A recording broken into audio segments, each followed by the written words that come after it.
¿Sí? Hola, hola. Ahora sí, ¿se acopla? ¿No se acopla? ¿No se acopla? Hola. ¿Sí? ¿Sí? Bueno, pues, lo que decía, bienvenidos a todos. Gracias, Norberto, por tu presentación. Gracias a Causai por su hosting de hoy. Bueno, yo os voy a hablar de una experiencia que hemos tenido con MongoDB en una empresa grande de mensajería que no podemos mencionar. Sí, es Mordor o Voldemort. Aquí tenéis mis datos de contacto, me llamo Luis Fernández. El grupo que he estado trabajando en esta empresa, que no podemos mencionar, llamémosle M. Llamémosle M. Hemos estado trabajando en un grupo de freelancers, poniéndoles una revolución tecnológica basada básicamente en MongoDB y arquitecturas distribuidas. Este es mi contacto. Y bueno, esto es una pequeña introducción. Voy a explicar primero de qué voy a hablar, de la chicha que vamos a tocar, que son CQRS, SUSE y Enterprise Service Bus, y cómo lo hemos aplicado brevemente y dar unos cuantos números para que tengáis una idea de la magnitud de la tragedia que montamos allí. ¿De qué va esto? Bueno, esto va de cómo aprovechar las propiedades que te aporta una nueva base de datos no SQL como MongoDB para las aplicaciones distribuidas, para hacer aplicaciones distribuidas empresariales, ¿no? Pues, la cantidad, la gran frecuencia de lecturas y escrituras que te ofrece, la replicación read-only, el tema de réplicas edge, sharding, etc. Y sobre todo tener modelos esquimales, modelos de datos esquimales, que nos permitirán tratar cosas en DDD, EUS, CQRS y todas estas marringadas de nuevo puño que se están poniendo muy de moda y nosotros hemos intentado y creo que con cierto éxito implantar en M. Vale, pues un poco es todo eso, ¿no? Cómo hemos aplicado todo este tipo de patrones, las bondades de MongoDB para aplicar este tipo de patrones y arquetipos y crear una aplicación de gestión de envíos corporativa para una gran empresa de paquetería y mensajería, basado en un modelo de negocio de franquicias de agencias. Empecemos con CQRS. Como que más o menos todos sabéis lo que significa la sigla, separación de comandos y queries, segregación de comandos y queries. ¿Qué son comandos y qué son queries? Pues desde el punto de vista de la arquitectura del sistema, dijéramos, básicamente mi visión es que un comando es algo que escribe pequeñas porciones de datos y hace una serie de acciones relativamente pequeñas sobre el sistema. Y las queries son las que realmente aportan el valor y aportan el movimiento de datos en el sistema. CQRS, ¿qué hace? Intenta separar estas dos cargas de trabajo de manera que se puedan atacar separadamente. Esto sería en el ámbito de M una representación de qué es lo que pretende CQRS. ¿Vale? Aquí tenéis una aplicación web que va a interaccionar con un sistema de backend. Realmente son los servicios core de ese sistema de gestión de envíos. ¿Cómo vamos a atacar? En lugar de hacerlo directamente a través de una API o a través de web services o REST, en fin, miles de opciones que tenemos, lo vamos a atacar con un frontal CQRS, que nos va a permitir atacar con comandos y leer los datos a través de queries. ¿Cómo lo hacemos? separando el almacenamiento de lectura-escritura del de únicamente lectura. MongoDB nos permite hacer eso, ahora lo veremos. ¿Vale? ¿Qué va a cada una de las bases de datos? A esta base de datos, que se llama la base de datos master, la que va a tener realmente el modelo de datos de la aplicación, van las operaciones de escritura normales y corrientes que se generan a través de los comandos. Y mediante un sistema que puede o no proporcionar la plataforma, veis aquí estas dos flechitas, pues un sistema de replicación automático de la plataforma o bien un sistema de sincronización de datos que nosotros vamos a implementar, vamos a escribir o generar las vistas necesarias para que nuestras queries sean efectivas y sean efectivas. Sí. ¿En el máster DB estáis guardando eventos o estáis guardando las entidades? De momento no entremos ahí, después lo veremos en el event source. ¿Vale? Sí, se graban por entidades o se graban agregados DDD con sus correspondientes eventos. ¿Vale? Después lo veremos.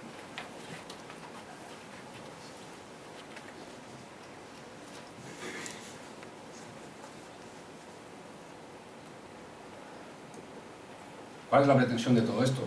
Pues, como veis ahí, ¿no? Reducir un poco la contención entre las escrituras y las lecturas. Y aparte de permitir escalar fácilmente las lecturas, escalar fácilmente las consultas. Imaginaos como lo que veíamos aquí, nosotros estamos almacenando bultos de envío, por ejemplo, y vamos a consultar envíos agrupados por bultos agrupados por envío. Por ejemplo, vamos a dar de alta un envío con sus bultitos, luego vamos a ir de Barcelona a Madrid y solamente vamos a grabar los bultitos. Y vamos a tener una vista aparte que la vamos a ir sincronizando nosotros por aquí, o bien, si no es muy complicada, la propia infraestructura de Mongo nos va a permitir replicarla por aquí. Nos va a permitir hacer las vistas todo lo complicadas que nosotros queramos y orientadas un poco a lo que nos pide el negocio. ¿Vale? Por ejemplo, estos ejemplos de query los tenéis aquí.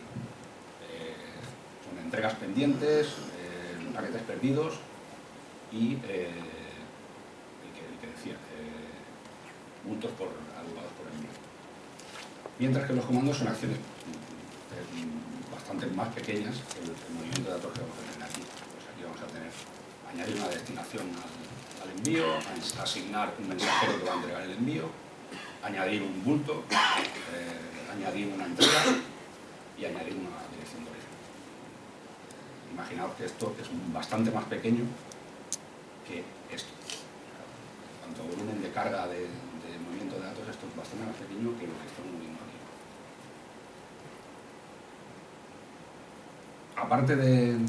Aparte de evitar las colisiones entre lecturas y escrituras, CQRS lo que también fomenta es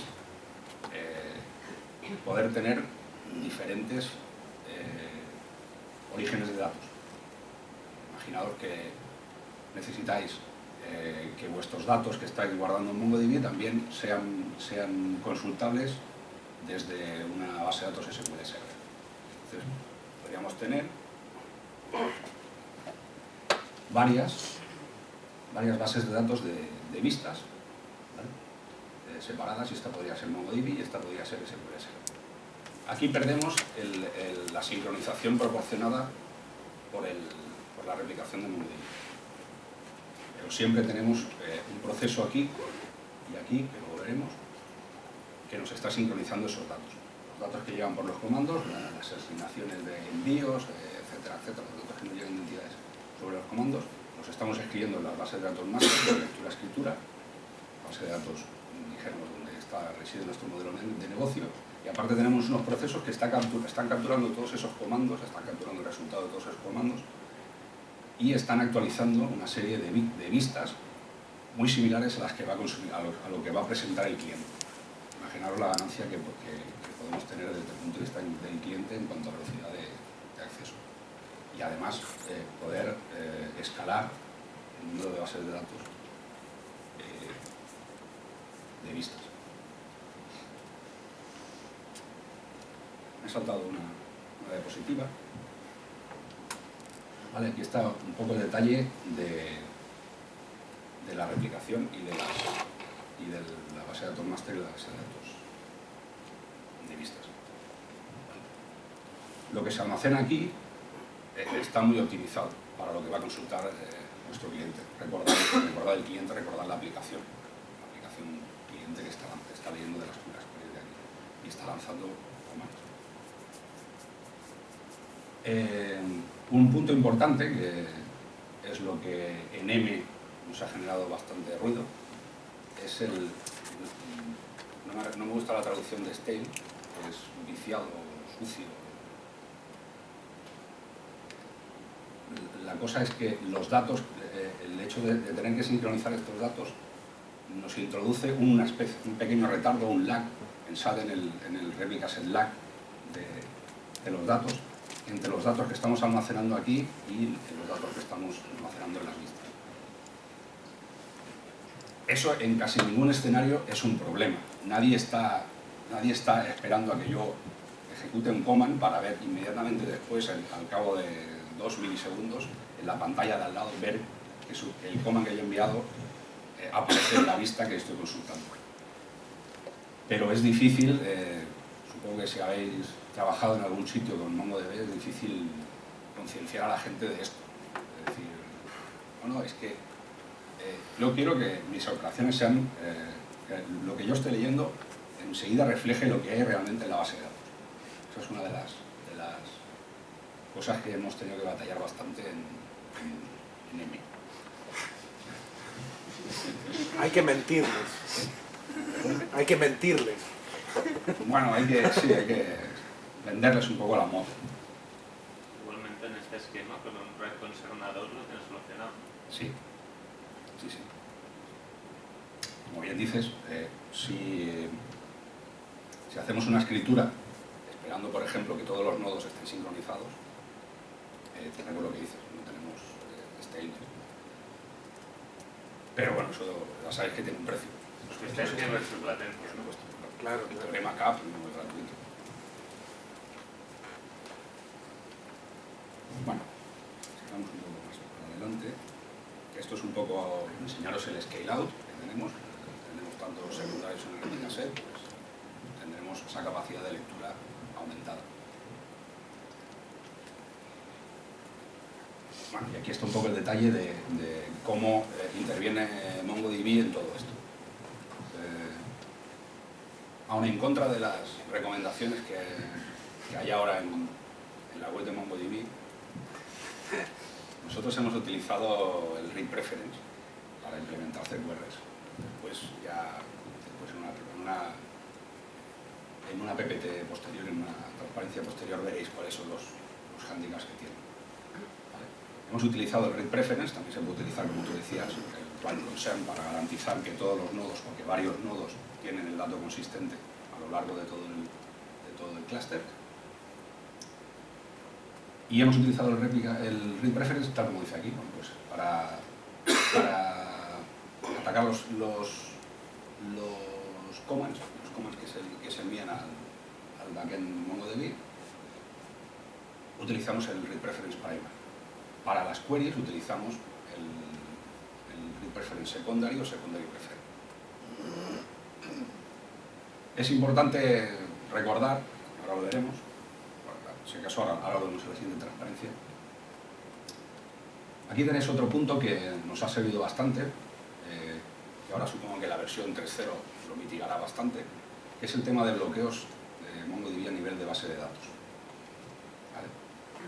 Es importante separar, a nosotros nos ha dado un boost importante de rendimiento, separar las colecciones más maestras y las vistas en diferentes bases de datos. Esto parece así muy fuerte decirlo, pero realmente la ganancia es bastante importante.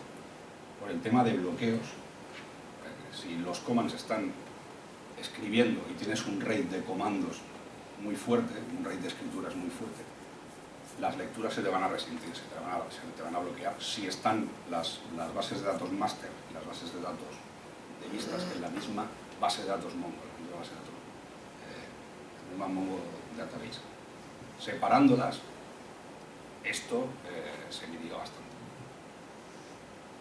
Y bueno, luego aquí pues lo típico que se suele decir, ¿no? y la práctica que se tiene que tener. Si ya separamos las vistas para que vayan rápido, sean escalables y demás, pues es importante que diseñemos bien el esquema que va a tener nuestra vista. Pues si nuestra vista nos va a enseñar los paquetes agrupados por envíos o nos va a enseñar los paquetes perdidos, pues diseñemos esa vista, el sincronizador cuando lo veamos, para que las lecturas sean lo más rápidas posible. Seleccionemos bien los índices, hagamos bien el esquema de diseño del documento, en fin, estas cosas que la web de MongoDB hay un montón de información y un montón de guía para eso, el esquema de diseño. Vale, esto es un poco la foto general del asunto, ¿no? Sacando el cliente. Quitando el cliente, que sería la aplicación web, tenemos la separación de comandos que entran en los componentes de core o los componentes que ofrecen el core del dominio de la aplicación que estamos tratando. Para cada una de las vistas o para cada grupo de vistas, que también lo podemos ordenar así, podemos agrupar así, las vistas, hay vistas que son muy similares y son hay algunas vistas que solamente son filtros o agrupaciones de otras, con lo cual un mismo sincronizador, un mismo proceso que va actualizando esas vistas, se puede encargar de actualizar varias. Aquí están todos los componentes, como os decía. El componente que se encarga de procesar los comandos está escribiendo en la base de datos master.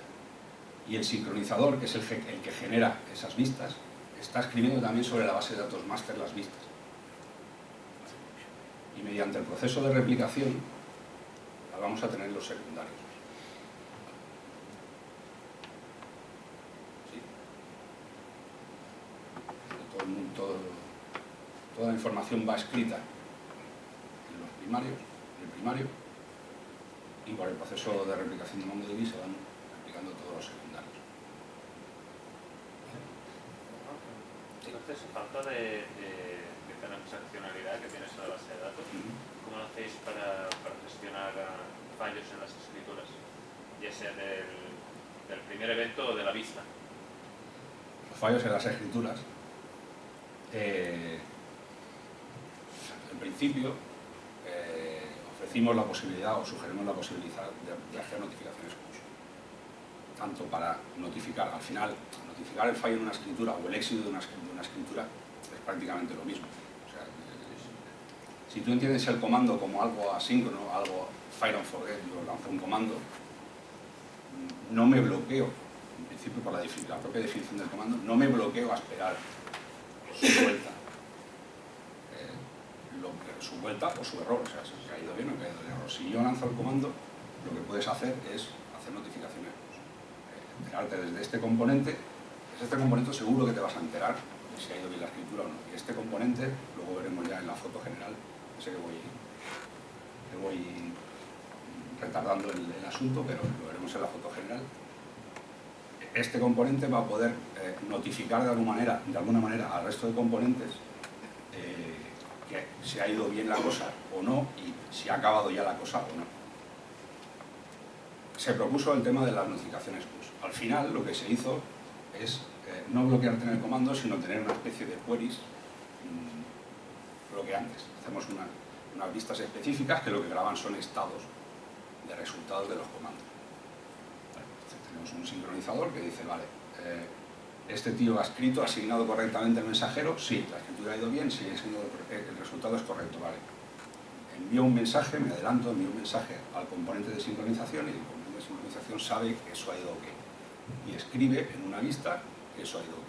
Y hay alguien que está escribiendo, que está leyendo esa vista y sabe cuándo se ha enterado, cuándo se ha producido el resultado correcto o incorrecto. Y entonces actualiza. No es lo deseable, porque sigues perdiendo la sincronía. Lo bueno de esto es hacer aplicaciones, que sean, la idea de todo esto es hacer aplicaciones responsive, ¿no? Que tengan muy buena respuesta. Cuando te bloqueas, eso lo limitas, ya no tiene buena respuesta. Pero bueno, fue la solución que se adoptó. Al final quería saber cómo lo hacíais para sincronizar las vistas y los datos de verdad, ¿no? Porque tal como lo explicas era complicado, no sabía cómo hacerlo. Pues. Sí. Al final tienes esas dos opciones. O haces el fire and forget y alguien te avisa de que tus resultados están, con lo cual puedes actualizarte, lanzar la query, o bien lanzas el command, te esperas en el command, que es otra opción. Nadie te obliga a tener commands asíncronos. Puedes tener un command, te bloqueas allí, espero a que todo el tinglado me haya escrito, el sincronizador me haya escrito y yo entonces cojo y devuelvo un 200, HTTP 200, correcto, está todo escrito, está todo guay. Ya puedes consultar. Hay multitud de opciones. La que más nos gustaba era la notificación push, un servidor de notificaciones, pero se fue un poco al garete y por temas varios se fue un poco al garete y se optó por eso, por al final sincronizar un poco las queries, esa solución intermedia.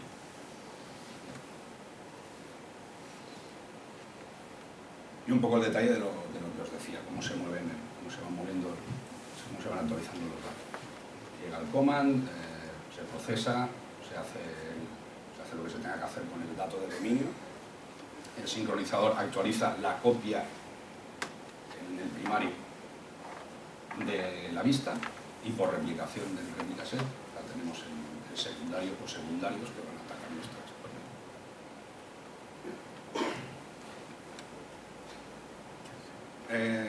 Advertencias, problemas y cosas.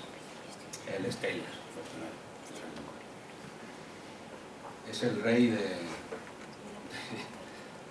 los problemas, sobre todo cuando se lo explicas al director de tecnología, ¿no? Pero lo que tú decías. Pero si yo quiero hacer una transacción, es que no hay transacciones aquí. Pero entonces, ¿cómo garantizas que los datos son consistentes? No, mira, existe el problema acá, casi hasta el infinito. Es el principal problema de todo esto, que desde nuestro punto de vista no debería ser un problema, o en la mayoría de aplicaciones no debería ser un problema, no sé que estemos trabajando con algo prácticamente en tiempo real. Se me ocurre algún escenario en el que tengamos muchos data centers y tengamos que distribuir mucho los datos y entonces el tiempo de staleness estemos hablando ya en el reino de los segundos, pero en un solo data center casi siempre está por debajo del medio segundo. Que yo haga un command y él vea en su lista los resultados en medio segundo en el día a día, nadie se va a morir por eso. Cuando estamos hablando, ya lo veréis, de una aplicación de 3.000, 5.000 usuarios concurrentes durante el día.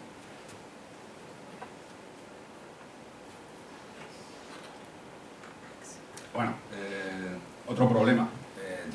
Al dimensionar nuestro primario tenemos que tener en cuenta que tendrá que absorber la carga de lecturas si caen los secundarios. Hay que tener en cuenta que si caen los secundarios y se queda solamente el primario, ese primario se va a ver con la carga de escrituras y la carga de lecturas que tengamos.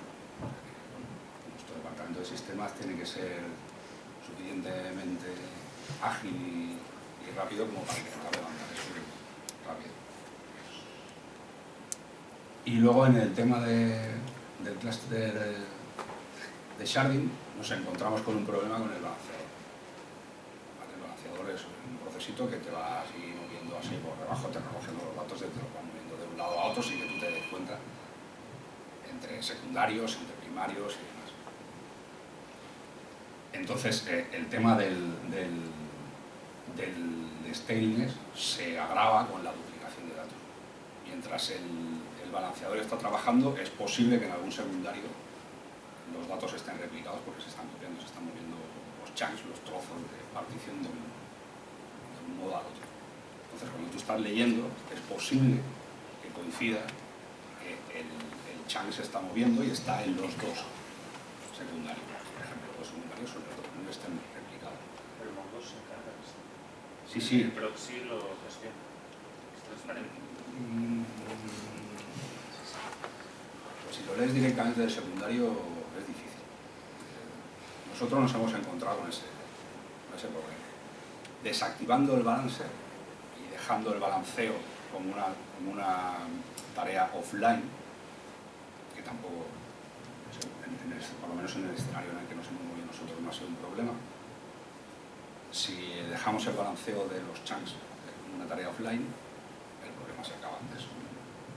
Si uno de los nodos del sharding está más cargado, está desbalanceado, igual tenemos una pérdida de rendimiento, que llegará a ser importante o no, pero no nos introduce duplicación de datos ni nos agrava el.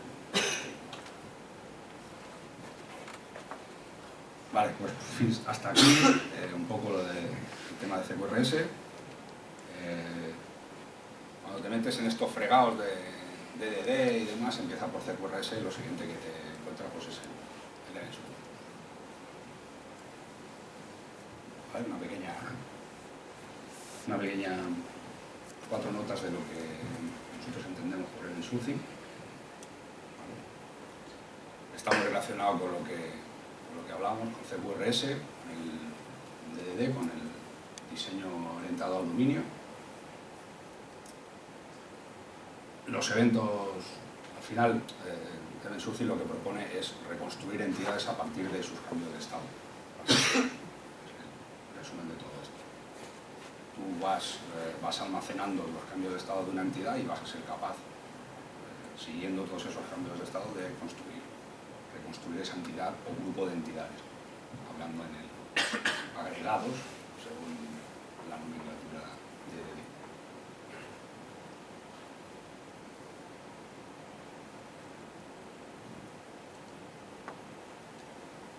Vale, aquí tenéis una foto de un componente primigenio de M que trabaja con eventos. Es un servicio core del sistema de gestión de envíos que tiene un motor de VS y lo que va haciendo es lo que veis aquí. Llegan los eventos, que normalmente son commands o resultados del proceso de otros commands, luego también lo veremos, y se van acumulando una especie de pila, ¿vale? Reconstruida y aplicada según las reglas de negocio que están cargadas y están bien por configuración o bien por código, que sea, están vigentes en este método de insulting. Nos da como resultado o una entidad o un agregado de entidades. Value objects, entities. ¿Vale? Lo que se almacena en MongoDB, lo que almacenábamos al principio en MongoDB y leíamos eran eventos. Todos los eventos los almacenamos ahí. Esto tiene algunos problemas. En cuanto el servicio que estás implementando con Event Sourcing, que es un poco más realista, deja de ser viable eso. No es posible guardar para cada entidad una lista prácticamente infinita de eventos para irla reconstruyendo y sobre todo eso, volverla a leer y volverla a reconstruir. Esto lo que está introduciendo es el concepto de snapshot. Es esto. Al final lo que hemos optado por hacer es el mismo componente, pero ahora de la lista de eventos vamos creando según determinados criterios, o bien por número de eventos, o bien por determinados eventos específicos que nosotros consideramos por temas de negocio que son vitales o son pertinentes de hacerlo así, hacemos snapshot. Cogemos esa serie de eventos, generamos la foto del agregado que generan esa serie de eventos y persistimos. Esto decimos el agregado, con los eventos que no forman parte del snapshot. ¿Sí? Más o menos se entiende. Es una foto, es coger de la lista de eventos, ir cogiendo trocitos, esto me los cargo y los persisto como su representación en el modelo de dominio. Y aquí lo que veis es que efectivamente lo que se está persistiendo es una cosa. La lista de eventos pendientes como el snapshot que lleva el histórico de eventos. Básicamente es eso, es una especie de, ¿cómo diría? Una especie de fotito del estado actual y la serie de modificaciones que se necesitan para llevarla al estado actual, un estado pretérito y la serie de modificaciones que nos quedan hasta el estado actual. Vale. Esta manera de trabajar, al final, empezamos. Hay dos maneras de almacenarla. En una única colección o en múltiples colecciones. Al principio, todos los componentes de Bensucin que teníamos los empezamos a almacenar en una única colección. ¿Por qué? Por esto. Por el tema del Find and Modify. Cuando vas a aplicar un evento y vas a almacenar un evento, es muy fácil hacer un Find and Modify push en la lista de eventos que estás almacenando. Es un poco el gráfico. Esto es la collection y esto es un documento. ¿Vale? Entonces tenemos un ID del agregado, un ID del snapshot, dijéramos, y la lista de eventos que tiene. ¿Vale? Todo esto es un documento. Si nos viene un nuevo evento, es muy fácil hacer un Find and Modify, buscar por el identificador del agregado y hacerle un push al evento para actualizar la lista de eventos. O si no, si toca hacer un snapshot, pues actualizamos. Hacemos el Find and Modify y actualizamos el snapshot. Desventajas. Esto vuelve a ser grande. Y lo que hace es documentos de página, ahora cojo y le pongo un evento más y resulta que ya no me cabe en la página, lo tengo que particionar, se tiene que llevar el Mongo. El Mongo empieza a volverse un documento cosas de páginas, sacándola de una y quitándola de otra, etc. Esto es útil cuando lo que observamos es que es útil para entidades o agregados de entidades con poco movimiento de eventos o con unos pocos cientos de cambios de estado, cientos de eventos por segundo. Para miles de eventos por segundo, es la otra solución. ¿Vale? Guardarla en múltiples colecciones. Aquí perdemos la ventaja del Find and Modify. No podemos hacer un Find and Modify sobre dos colecciones, por ejemplo. No podemos hacer un Find and Modify sobre esto. Esto al final hay que hacer una join lógica. Aquí lo que hemos hecho es separar los eventos de la colección en una colección aparte y los snapshots en otra, con las entidades en otra. Y el enlace es a través del ID de la entidad, por ejemplo. Aquí no se puede aplicar un Find and Modify. Hay que hacer otra cosa.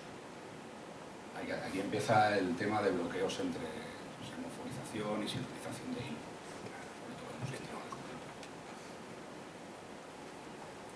Con lo cual te complica un poco la vida.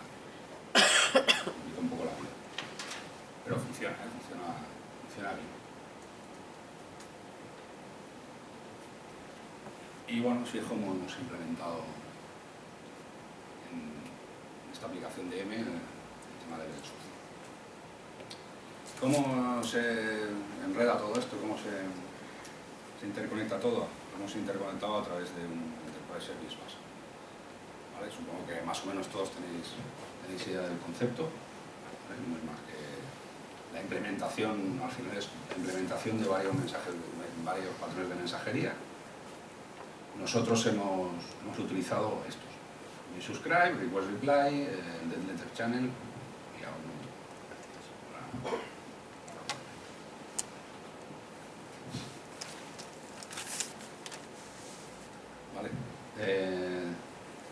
Estas cajitas son lo que hemos visto antes, o bien son los famosos core services del shipment application.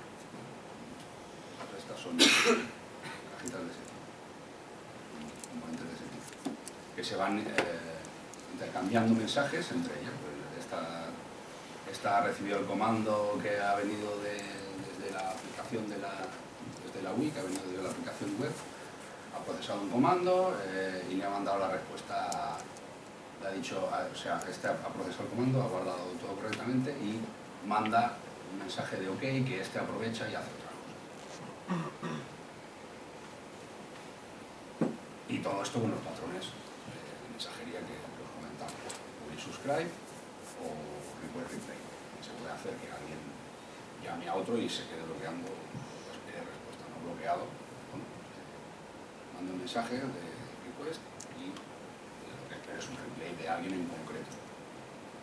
Normalmente en el patrón de subscribe los dos que intervienen en la comunicación ni se conocen ni deberían conocerse. Uno publica y hay una serie de suscriptores que les llega el mensaje y lo procesan.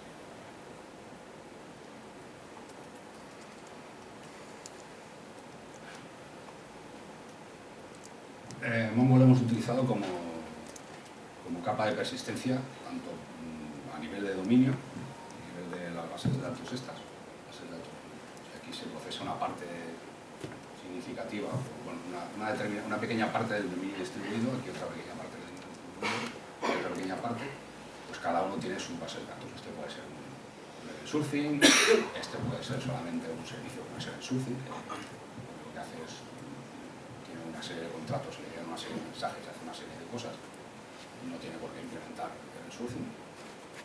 Y cada uno tiene su parte de persistencia.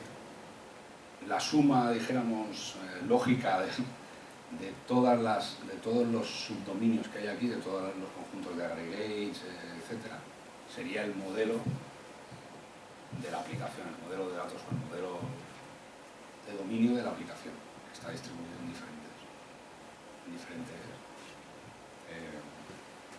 elementos de persistencia. También lo hemos utilizado, por aquí, como persistencia para el Delta Channel, es decir, como logger. Estas cosas pueden fallar, esta gente puede fallar, puede tener errores, y aparte de notificar por notificaciones push para que se entere la UI, etcétera, etcétera, conviene logarlo. Aplicamos un patrón de Delta Channel. Es un componente aquí que está escuchando todos los contratos, uno o varios, esto se escala. Está escuchando prácticamente todos los contratos y está escuchando, sobre todo cuando se producen errores. Aparte también, está escuchando contratos que nadie, excepto el Enterprise Service Bus, está manejando, que son contratos que le llamamos nosotros de control, donde se están haciendo samplings de cómo va el sistema, lo que os apuntaba aquí. Métricas estadísticas, pues aparte de los contratos y los mensajes que se intercambian solamente de lo que es datos y propiamente el dominio de la aplicación, también se están generando mensajes de control que dan información de la latencia que están teniendo los mensajes, la longitud de mensajes que tienes en las colas, en fin, datos que le gusta a la gente de sistemas tener en una aplicación de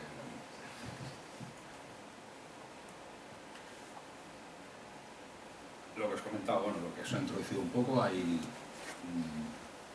dos ríos de datos, dos canales de datos, prácticamente, datos propiamente dicho y de control. Mensajes de control son monitorizaciones, control, arranco, paro, etcétera, los servicios, leads y métricas varias. Necesitamos una capa de transporte, que la veremos aquí. Esto es cómo se articula todo, es un poco el detalle de cómo se conectan los componentes, los servicios, con el bus, con el Enterprise Service. Entre ellas tenemos una capa de transporte con amortiguadores, con colas, y el radio.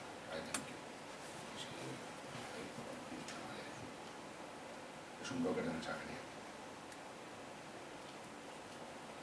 Y bueno, en cada uno de los servicios tiene una parte de control y una parte de proceso. La parte de proceso es la que se encarga propiamente de hacer el proceso de negocio. La parte de control es la que gestiona los mensajes de parada, de arranque, etcétera, de servicio.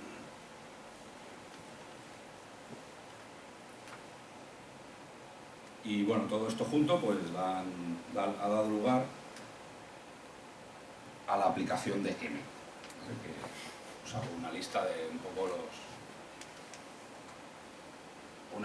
requerimientos funcionales que nosotros medio nos hemos inventado, medio nos hemos inferido. Hay alguien por ahí de M para alguien que... bueno, para que veáis un poco los requerimientos que teníamos. Integración con el CRM, integración con aplicaciones antiguas, integración con un tubo, gestión de clientes, corporativos y de cada una de las agencias, y la gestión de los envíos. Imaginaos todas las agencias, todas las franquicias metiendo los envíos que van llegando al sistema. Unos pocos números de calidad de servicio, ¿vale? Para que tengáis una idea de la volumetría que se manejaba. Inicialmente eran 600 franquicias, ahora son menos. Y en promedio unos 5 o 6 usuarios por franquicia. Da lugar a esto. Unos 3.000 usuarios. Varios miles de clientes. Y un poco el volumen para que veáis un poco el volumen que hemos estado manejando imaginaos todo esto, porque al ser un dominio distribuido hay mucha duplicación de datos, sobre todo utilizando bases de datos no SQL. Y todos estos patrones de los que hablamos, el URS, el sourcing, todo esto, DDD sobre todo, te obliga a duplicar bastantes datos. Hemos llegado a tener 1,2 teras de datos.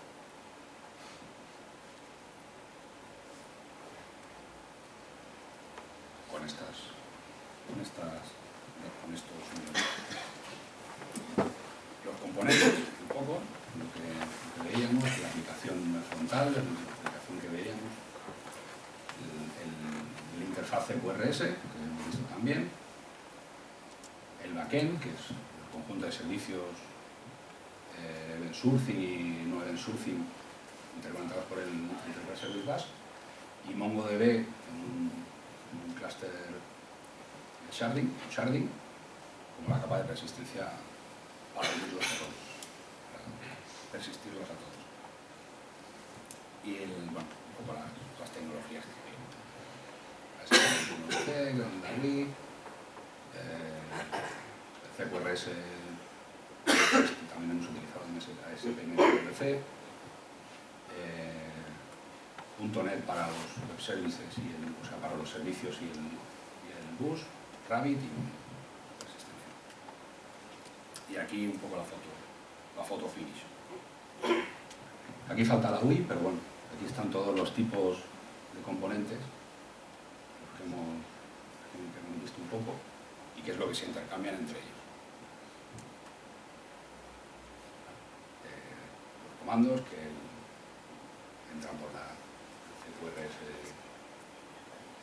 aquí, se publican en el bus, el bus los distribuye en función de patrones publicados sobre el control. Estos servicios pueden ser event sourcing, puede haber solamente publishers, subscribers, que luego, por ejemplo, el monitor o otros tipos de procesos que solo requieren escuchar qué es lo que va pasando. Y bueno, servicios también que no son event sourcing, pero sí que están en una parte del dominio distribuido de toda la aplicación. Y lo que se intercambian pues básicamente son eventos, aggregates, etc. Eventos, aggregates, agrupaciones, etc. y la foto finish de... Esto es lo que montamos desde el punto de vista de mi cluster con 2 shards, un primario, un secundario y un árbitro, las recomendaciones mínimas del mundo, cluster en producción 3 configs y frontal con los routers y servicios Windows. Y eso es todo. Gracias por vuestra atención.